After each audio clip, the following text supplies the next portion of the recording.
ಬೇಕಾಗ್ತಿಲ್ಲ. But ನಮ್ಮ ಸ್ಟೇಷನ್ನ ನನ್ನ ಜೂರಿಸ್ಡಿಕ್ಷನ್ನಾಗಿ ಬರುವಂತಹ ಕೆಲವೊಂದಿಷ್ಟು ಪಾಯಿಂಟ್ಗಳನ್ನು ಹೇಳಕ್ಕೆ ಇಷ್ಟಪಡ್ತೀನಿ. ಅದು ಏನಂದರೆ ಸೈಬರ್ ಕ್ರೈಮ್ ಅಪರಾಧಗಳು ಹೆಚ್ಚಾಗ್ತಿದ್ದಾವೆ ಈಗ. ಯಾವ ಥರ ಅಂದರೆ ಫೋನಿನೊಳಗೆ ನಮ್ಮ ಪೊಲೀಸರ ಫೋಟೋ ಇರ್ತೈತಿ, ನಿಮ್ಗೆ ಅವರು ರೆಗ್ಯುಲರ್ ಕಾಲ್ ಮಾಡೋದಿಲ್ಲ, ಕಂಪಲ್ಸರಿ ವಾಟ್ಸಪ್ ಕಾಲ್ ಮಾಡ್ತಾರೆ, ವಿಡಿಯೋ ಕಾಲನ್ನು ಮಾಡೋದಿಲ್ಲ, ವಾಯ್ಸ್ ಕಾಲ್ ಮಾಡ್ತಾರೆ. ಅವಾಗ ಅವರು ಹೇಳ್ತಾರೆ ನಾವು ಪೊಲೀಸರು, ಡೆಲ್ಲಿ ಪೊಲೀಸರು, ಹೈದರಾಬಾದ್ ಪೊಲೀಸರು, ನಿಮ್ಮ ಬ್ಯಾಗ್ ಹೈದರಾಬಾದ್ ಏರ್ಪೋರ್ಟ್ ಒಳಗೆ ಸಿಕ್ಕಿದೆ, ರೈಲ್ವೆ ಸ್ಟೇಷನ್ ಒಳಗೆ ಸಿಕ್ಕಿದೆ, ಬಸ್ ಸ್ಟ್ಯಾಂಡಲ್ಲಿ ಸಿಕ್ಕೈತಿ, ಡೆಲ್ಲಿ ಪೊಲೀಸರು ಏರ್ಪೋರ್ಟ್ನಾಗ ಸಿಕ್ಕೈತಿ, ರೈಲ್ವೆ ಸ್ಟೇಷನ್ನಾಗ ಸಿಕ್ಕೈತಿ ಅಂತ ಹೇಳ್ತಾರೆ. ಹೇಳಿ ನೀವು ನಿಮ್ಮ ಬ್ಯಾಗ್ ಒಳಗೆ ನಿಮ್ಮದು ಆಧಾರ್ ಕಾರ್ಡ್ ಇದೆ, ನಿಮ್ಮ ಅಡ್ರೆಸ್ ಇದೆ, ನಿಮ್ಮ ಫೋನ್ ನಂಬರ್ ಐತಿ, ಆ ಬ್ಯಾಗ್ ಒಳಗೆ ಡ್ರಗ್ಸ್, ಅಫೀಮ, ಗಾಂಜಾ ಇಂಥ ವಸ್ತುಗಳು ಸಿಕ್ಕವು. ಅದಕ್ಕೆ ನೀವು ಏನು ಮಾಡಬೇಕು, ನಿಮ್ಮನ್ನು ಅರೆಸ್ಟ್ ಮಾಡ್ಕೊಂಡು ಬರೋಕೆ ನಾವು ಬರ್ತೀವಿ ಅಂತ ಹೇಳ್ತಾರೆ.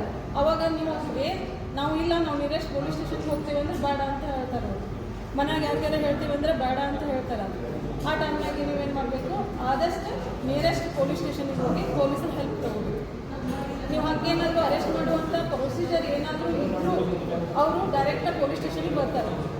ಯಾವುದು ಸಂಬಂಧಪಟ್ಟ ಈ ಗೋಕುಲ್ ರೋಡು, ವಿದ್ಯಾನಗರ ಯಾವುದಾದ್ರೂ ಏರಿಯಾ ಐತಂದ್ರೆ ಆ ಸಂಬಂಧಪಟ್ಟಂಥ ಪೊಲೀಸ್ ಸ್ಟೇಷನಿಗೆ ಬಂದು ನಿಮ್ಮನ್ನ ವಿಚಾರ ಮಾಡ್ಕೊಂಡು ಕರ್ಕೊಂಡು ಹೋಗ್ತಾರೆ, ಇಲ್ಲ ವಿಚಾರ ಮಾಡಿ ಬಿಟ್ಟು ಹೋಗ್ತಾರೆ. ಆದರೆ ಯಾವುದೇ ಕಾರಣಕ್ಕೂ ಈ ಥರ ಅನ್ನೋನ್ ಕಾಲ್ ಬಂದಾಗ ಅವ್ರಿಗೆ ಯಾವುದೇ ಥರನಾದ ರೆಸ್ಪಾನ್ಸ್ ಮಾಡಬೇಕು.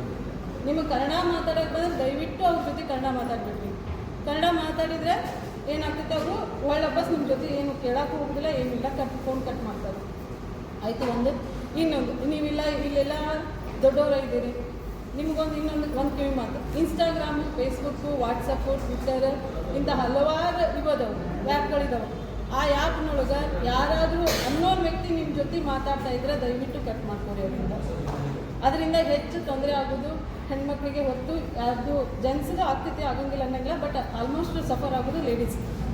ಅದಕ್ಕೆ almost ladies Twitter, WhatsApp, Facebook, Instagram ಇಂಥದ್ರಲ್ಲೇ ನೀವು ಯಾವುದಾದ್ರೂ ಅನ್ನೋನ್ ಪರ್ಸನ್ ಜೊತೆ ನೀವು ಮಾತಾಡ್ತಾ ಇದ್ರೆ ದಯವಿಟ್ಟು ಇವತ್ತಿಂದ ಅದನ್ನು ಕಟ್ ಮಾಡ್ಕೊಳ್ಳಿ. ಅವರಿಂದ ನಿಮಗೆ ತೊಂದರೆನೇ ಮುಂದೆ ಹೊತ್ತು ಯಾವುದೇ ಲಾಭ ಆಗೋದಿಲ್ಲ.